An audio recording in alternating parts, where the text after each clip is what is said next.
welcome back to another Crochet with Me video. In these videos I sit and work on a crochet project whilst I answer your questions. All the questions in today's video are going to be beginner crochet questions, so anything from techniques to yarn recommendations to what stitch dictionaries are. There's all sorts of questions in today's video. So if you've ever had a particular question about a technique, anything like that, then drop them down in the comments and I'll try and answer them in a future video. So before we jump into the questions, I should tell you about the project that I'm working on. So the project that I'm working on is a granny square blanket. It's the same blanket I was working on in the previous video. I've managed to do a few more of these solid granny squares. So this is a stash busting project where I'm taking some hand-dyed sock yarn I've got in my stash. I'm holding it double to make these patchwork solid granny squares.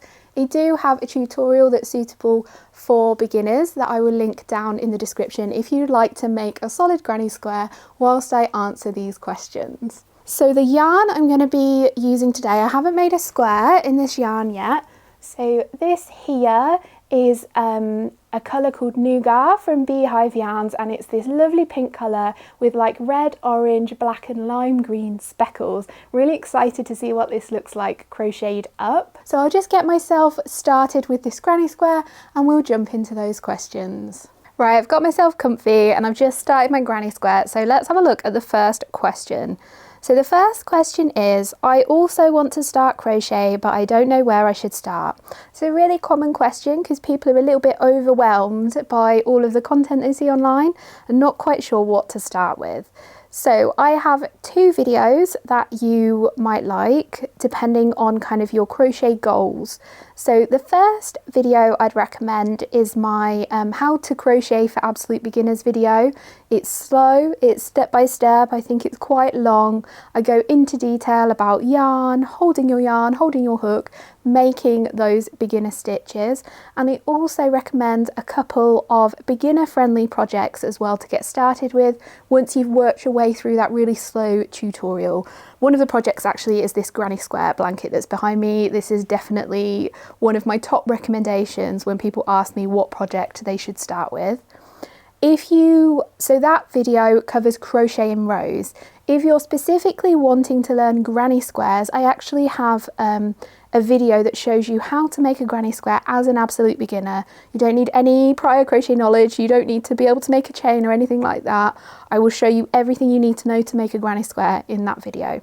So I will link both of those videos down below and then you can kind of pick which one you want to start with. The granny square video is a little bit quicker, but I do literally, you watch me crochet a granny square from start to finish. I explain exactly what I'm doing. So hopefully one of those tutorials will be a suitable place for you to start. Okay, next question is, so I had quite a lot of questions actually, all different, people used all different words, ask it in ways, but it was essentially all about how to control your crochet tension. There are a lot of people that seem to be struggling with kind of loose, baggy crochet stitches and they're not quite sure what's going on. So crochet tension is kind of how tight or loose your crochet stitches are, and it can be really tricky to master as a beginner. I've been crocheting for 15 years and I still have tension struggles to this day. So you're not alone in your tension problems. So how to fix it? It's primarily to do with the amount of yarn you're letting run through your fingers as you're making your crochet stitches. So if you are not letting much yarn run through your fingers as you make your stitches, your crochet stitches will be tighter. If you're letting too much yarn run through your fingers, then it will be looser. So I'll pop some footage on the screen now of how I hold my yarn. As you can see, I use some of my fingers to kind of control how much yarn I'm allowing to be made into crochet stitches. I use these fingers to kind of control it. I wrap the yarn around my ring finger, or I hold the yarn with my ring finger and my middle finger, and kind of that extra friction provides a bit more tension on the yarn, so the stitches are then tighter. Honestly, good control of your crochet tension comes with practice, and you can kind of like just do some practice bits of crochet. They're not a project where you're playing around with different ways of holding your yarn and different ways of holding your hook, because not everybody holds their yarn and hook differently and might work better for some people than others. So yeah, I'd recommend trying out different ways of holding your yarn and potentially your crochet hook as well. So yeah, that's kind of my advice for it. That the slow YouTube tutorial for beginners, that one, I think I go into tension control a fair amount in that video. If it's not enough, let me know and I can absolutely do a video all about fixing your crochet tension and kind of like troubleshooting any specific tension issues you've got. So let me know in the comments if you'd like a tutorial all about tension control. My camera battery just died like mid me answering a question, so we'll go back and answer the question again. So yeah, so it was a really common question that I was asked. It was how to change colours and how to secure ends in without them unravelling. And quite a lot of people ask me about those two things in lots of different ways. So we will run through them each separately. So the first thing is securing your ends. So some people use like knots to secure their ends. I don't like doing that. I prefer to weave my ends in. So there are lots of different ways of weaving your ends in. The way that I teach is the way that I think has been the most secure for me over the years. I've made a lot of blankets that have had heavy use and gone through the washing machine multiple times, so I kind of know what keeps the yarn tail secure and what doesn't. So these are my recommendations. So I recommend you thread your yarn tail on a sharp tapestry needle. I think the sharp ones enable you to split the yarn more and therefore it's more secure. So once you've got your yarn threaded on a sharp tapestry needle, you're going to work it underneath your stitches across the same area, about, depending on how long your tail is, 1 to 2 inches an area, and you're going to work it back and forth across the same area 3 times. And I'll put in some footage as well so you can kind of see what I'm talking about.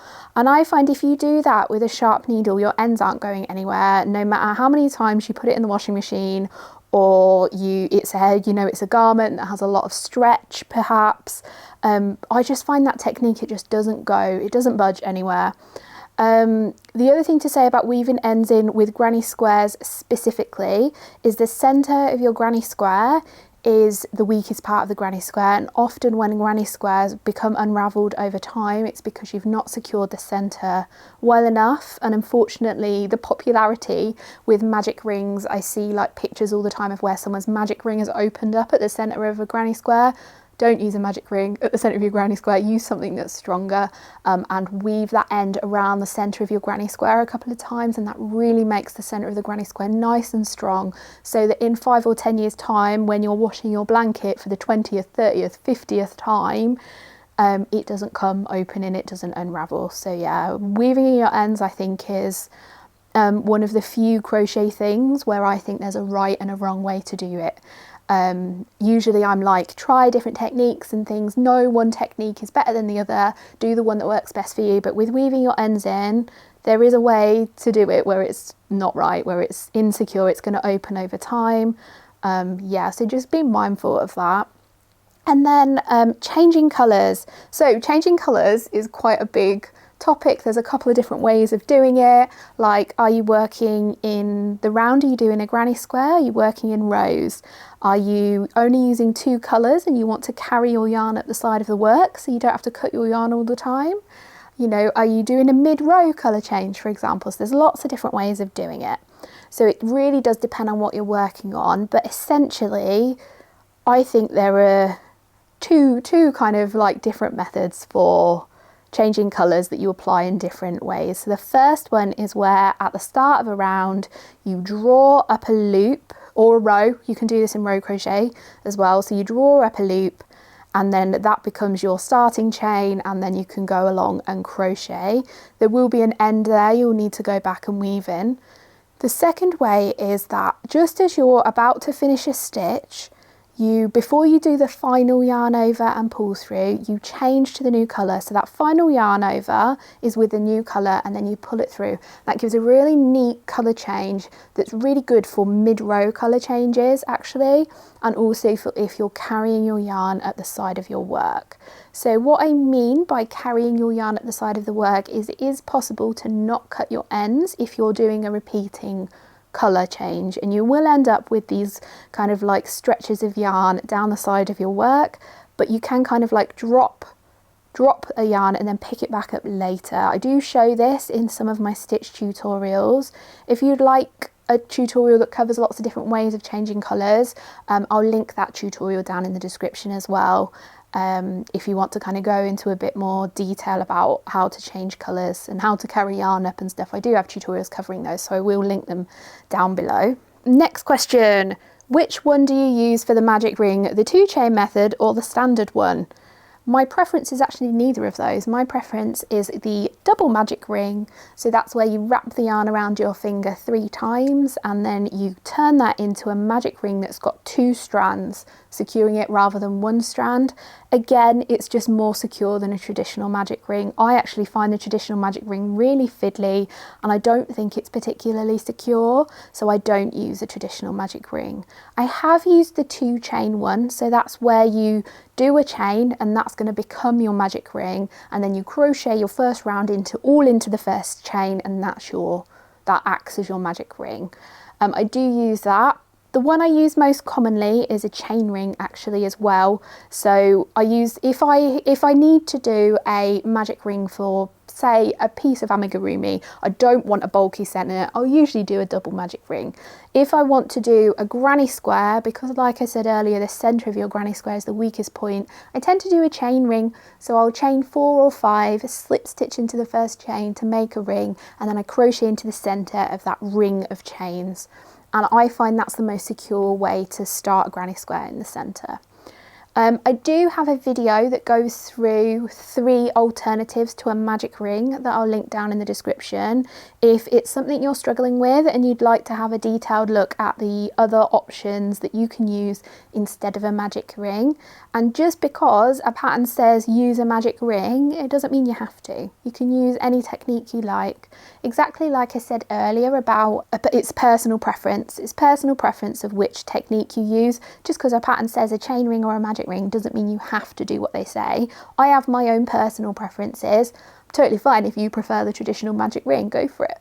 Like, it's totally up to you. I'm here to kind of expose you to as many techniques and stitches and things as I can, so you can find your favourites and your go-to, so that you enjoy your crochet journey. If you're doing a technique or something that you don't enjoy, then have a look for alternatives, because there's probably some out there. Similar to like joining granny squares together, there's so many different ways of doing it. There will be one out there that you enjoy doing. Right, next question. Tips for beginners.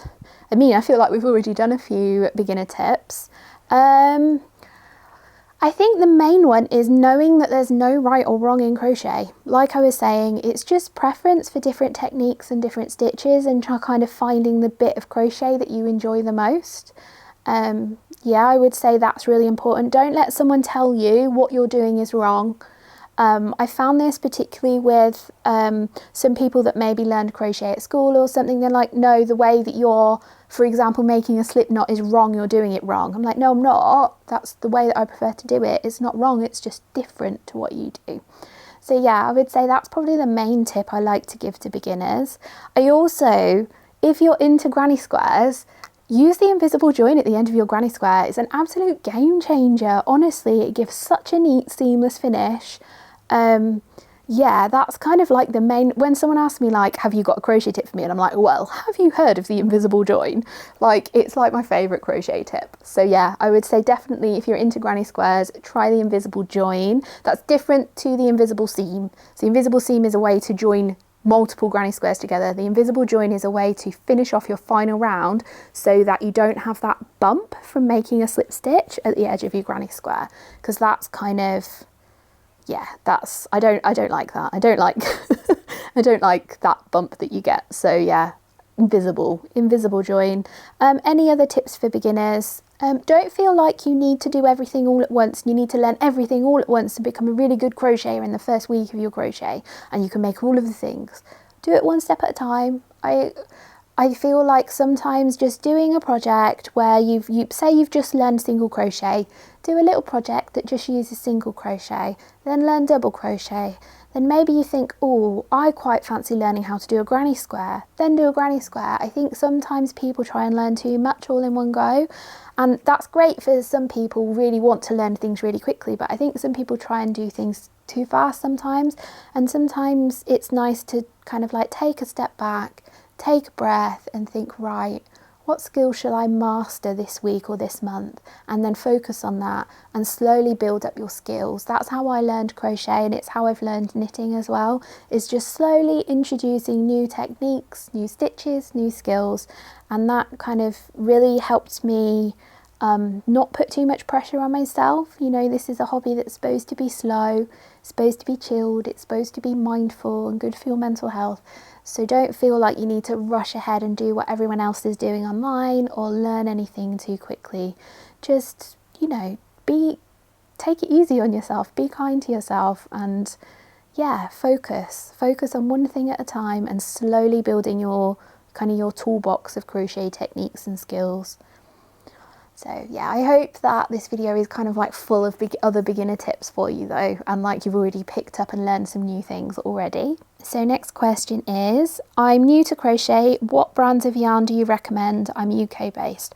That's really important. People ask me for yarn brands like so often, and I'll suggest something and they're like, oh, that's not available in my country. It's kind of, yarn can be very specific to the country that you're in. I know that a large portion of my audience is American, so they probably don't have access to the same yarns that we have here in the UK or in Europe. So yeah, there's a lot of American yarns that I know a lot of people recommend, and I can't get them in the UK, or they're really expensive here, whereas I could use a local yarn to me. So yeah, in terms of recommendations for beginners, it kind of depends on a few different factors. A lot of people will start with acrylic yarn, so that's essentially made from plastic. It's probably the cheapest yarn you can get in the UK. It's really widely available in craft shops and it's not too expensive. It's actually a lot more expensive than it used to be now, but it's usually one of the cheaper options. It can be really good for beginners because it is, you know, it is one of those cheaper options. It doesn't really matter if you make mistakes or you need to start again, or, you know, throw a bit of crochet away because it ended up all wonky or something like that. It can be a really good place to start. In terms of brands for acrylic, when I try not to use acrylic yarns anymore, just because I prefer the feel of like other yarns more than anything else, and also for like environmental reasons I'd rather have like a biodegradable yarn. So in terms of acrylic yarn brands, so my favourite acrylic yarn was, I might have to look this up actually. Yeah, so I've just looked this up. So it's from Hobbycraft, and I think it's an exclusive yarn to Hobbycraft. That's a craft store in the UK if you're not from the UK. So it's an exclusive yarn to Hobbycraft, and it's Women's Institute Soft and Smooth Aran, and it's just unlike any other acrylic yarn I've used before. It's so smooth and soft and silky. Yeah, but the problem is they have a really it only comes in 400-gram balls, and it got a really limited colour range, so that's kind of like the downsides of it, and obviously you can only get it in Hobbycraft. A lot of people in the crochet community there's a few brands of acrylic DK weight yarn that's quite popular in the crochet community.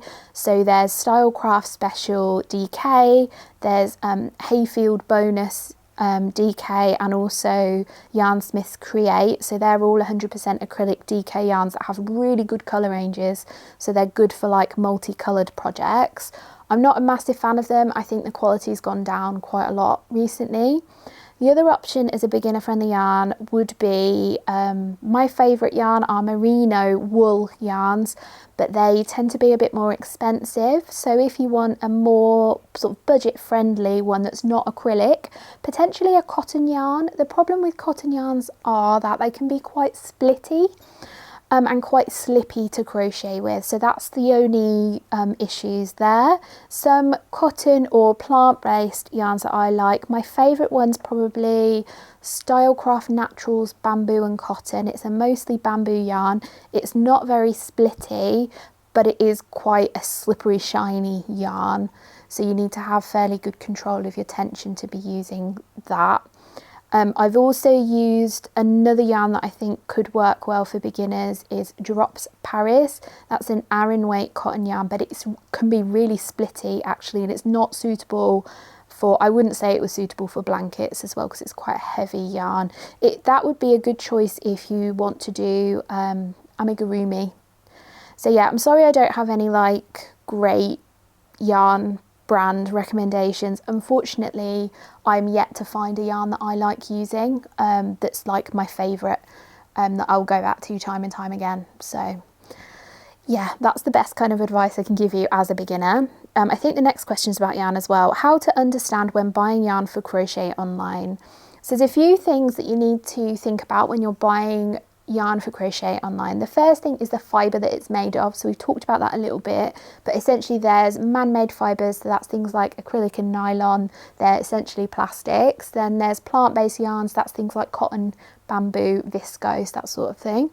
And then there's animal-based fibres, so that's like wool, alpaca, and then there's different brands of like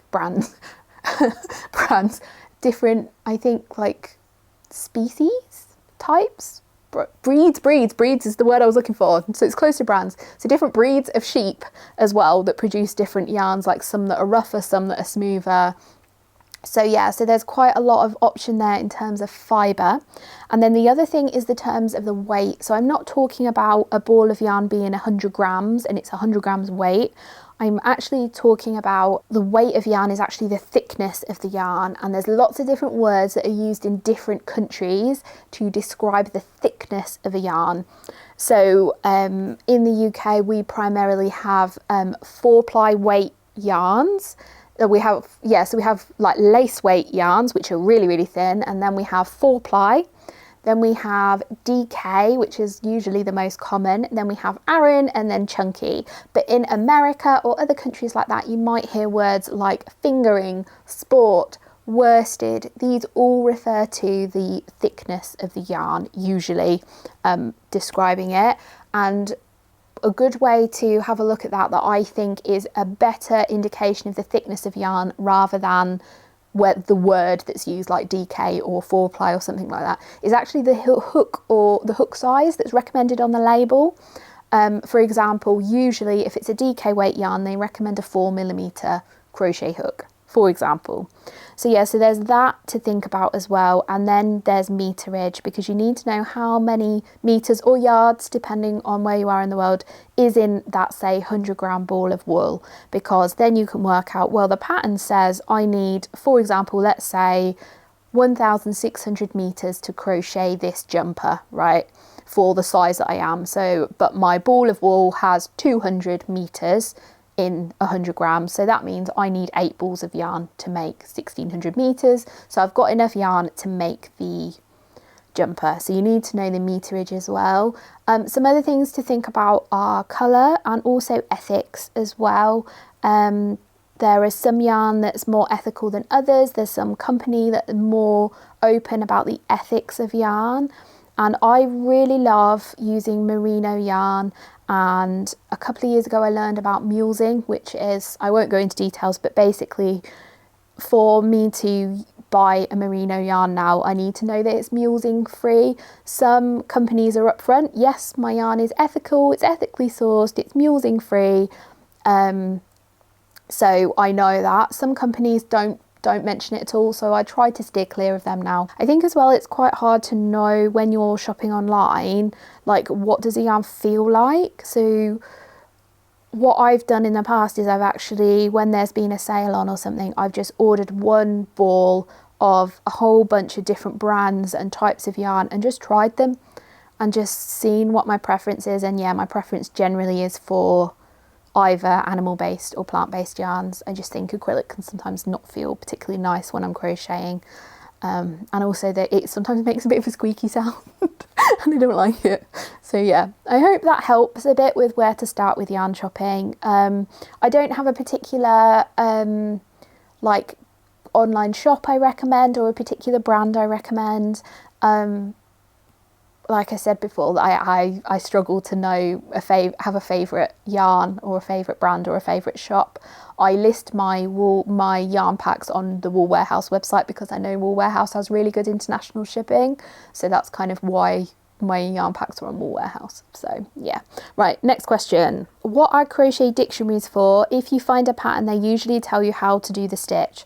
So yeah, so if, for example, you buy a PDF pattern from a designer like me and say it's for, I don't know, a granny stripe blanket or something, in that pattern it will show you how to do the granny stripes, granny stitch. What a stitch dictionary is it shows you, I'll try and put some footage in actually of my stitch dictionary. It explains, it has a stitch and then it has the pattern for the stitch and sometimes a chart as well. And it's just, sometimes it's like hundreds of stitches in one book, but there's no like projects to make from them usually in a stitch dictionary. So the reason that they're good is they're for people like me who don't like to follow other people's crochet patterns, who like to make stuff up as I go. I also find stitch dictionaries can be really inspirational as well. Like I'm looking through and there's a stitch, I've never seen this stitch before and it looks beautiful, and maybe it's from a vintage, like my favourite stitch dictionary I've mentioned in a previous video. It's the Harmony Guide to Crochet Stitches. It was published in the 80s and it's such a good book if you can get your hands on it. There's so many stitches and it's so clear and concise. Yeah, so for me, I can think, oh, that stitch is really good. I wonder if I can take that stitch, alter it and make it, I don't know, into a granny square pattern, for example. So yeah, that's kind of what crochet stitch dictionaries are for, is for people like me, I guess, and also for like designers as well, for inspiration. Yeah, in a lot of my patterns, I'll often have a tutorial, usually a photo tutorial and a video tutorial showing you how to do said stitch. Yeah, so I would actually recommend getting at least one stitch dictionary. It's probably my favourite kind of crochet book, and the one that I would recommend for beginners is to get a good stitch dictionary. It doesn't really matter what one you get from any period of time, it's just such a really good resource for any crocheter to have. Right, next question is, so this final question actually wasn't in my original group of questions, but it was someone that asked it on a previous video and I thought it was a really good question. So how do I keep yarn from pilling and becoming fuzzy over the years?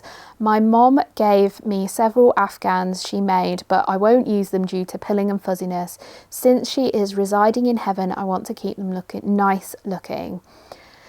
So this is kind of an inevitable thing that happens with anything crocheted or knitted or fibred. You might get it even on clothes you buy from the shop. You might find that they get like little bubbles under the arms often from wear and friction, and basically as a piece of crochet goes through friction, goes through the washing machine, just is being worn and used, what happens from that friction is it kind of pulls some of the fibres out of the yarn, because the yarn's made up of basically, it's like a rope of all different fibres.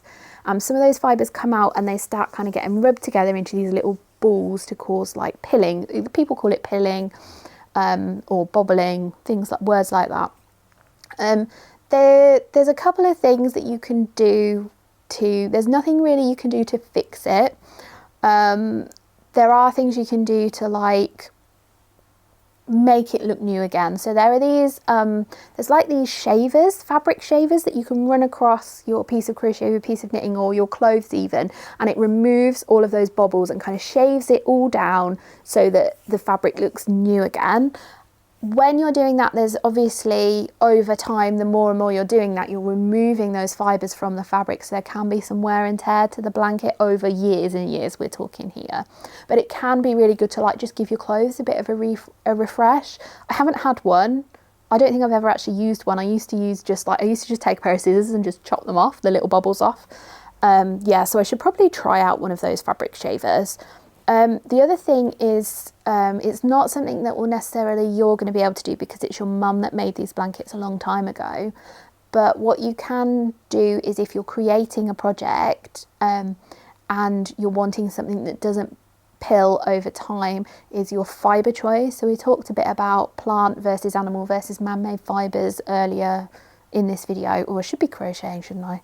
Yeah, so some fibres pill less than others, and there's ways that some yarn is spun pills less than others. So a yarn that's spun particularly tight or has lots of individual plies will pill less than, say, some yarns you get, it's just one ply. So the ply, basically a piece of yarn is made up of lots of smaller threads and of yarn, and that's called the ply of the yarn. Some yarns are just one, they're just one ply. Some can have like 10 sometimes, and they're all twisted together.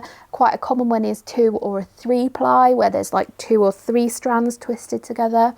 So generally the more plies, the less pilling over time, and the tighter the spin on the yarn, the less pilling over time. If you've ever knitted or crocheted something with a really chunky yarn that's just like one strand of like roving, it's called, like an unspun yarn, that pills really easily because there's not the twist. The twist kind of like keeps the fibres together to kind of where there's friction there, pulling it apart.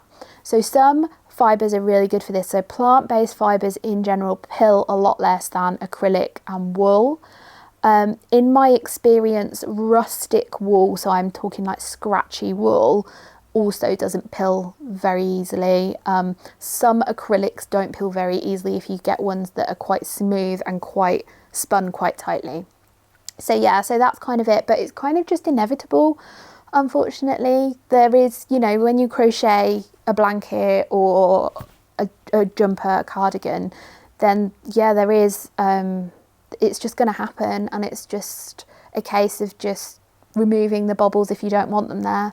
I don't remove bobbles from things like socks and stuff because eventually it kind of felts, the bobbles and the knitting felts together and creates like a much stronger fabric almost. So felting's where the fibres aren't separate anymore, they start like meshing together and making felt basically. So yeah, I'm sorry I don't have any other solutions for your mum's blankets. If anybody in the audience has any suggestions for this lovely viewer, please drop them down in the comments, because I would really love to know as well if there's anything else I can be doing to prevent or get rid of bobbles on crochet blankets and clothes. So yeah, so that was our last question. So I have actually just finished the granny square, so I'll show you what that yarn crocheted up to be. How pretty has this turned out? I will pop the dyer of this yarn down in the description. She's actually my favourite independent hand dyer of yarn. So I hope you've enjoyed this video. If you've got any questions you'd like me to answer in a future video, drop them down in the comments. Maybe start your comment with the word question, so I know it's something you want me to answer in a future Crochet With Me video. Anyways, I will see you again for another video next week.